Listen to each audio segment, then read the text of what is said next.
પ્રજાપિતા ઈશ્વરીય બ્રહ્માકુમારી કેન્દ્ર વાવોલ ખાતે રાજયોગી 40 જેટલા તપસ્વી યુગલો સન્માન કરવામાં આવ્યું।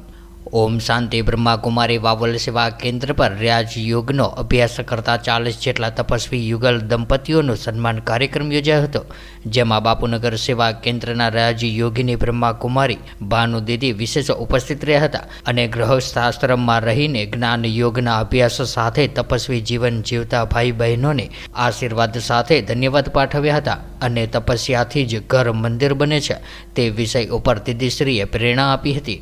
આજના કાર્યક્રમમાં વાવોલ શનિદેવ મંદિરના મહારાજશ્રી ખાસ ઉપસ્થિત રહ્યા હતા અને 200 જેટલા બ્રહ્મકુમાર ભાઈઓ તથા બ્રહ્મકુમારી બહેનો સાથે મળીને આ કાર્યક્રમ મનાવવામાં આવ્યો હતો।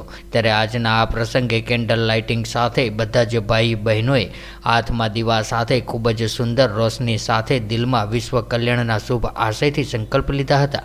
આ પ્રસંગે વાવોલ સેવા કેન્દ્રના સંચાલિકા હંસા દીદીએ જણાવ્યું હતું કે કલિયુગમાં અતિના સમયમાં સ્વયંની રક્ષા અને પરિવારની રક્ષા માટે આ રાજયોગ જ સહેજ ઉપાય છે, જે મનને અનેક સમસ્યાઓથી દૂર રાખે છે અને કાર્યક્રમને અંતે સર્વ ભાઈ બહેનોને સાથે મળીને પરમાત્માનો ભોગ પ્રસાદ સ્વીકાર્યો હતો। तो व्हाट्सएप, ट्विटर, फेसबुक, इंस्टा जहाँ भी आपका अकाउंट है, इसे शेयर बटन के द्वारा वहाँ पर शेयर करें।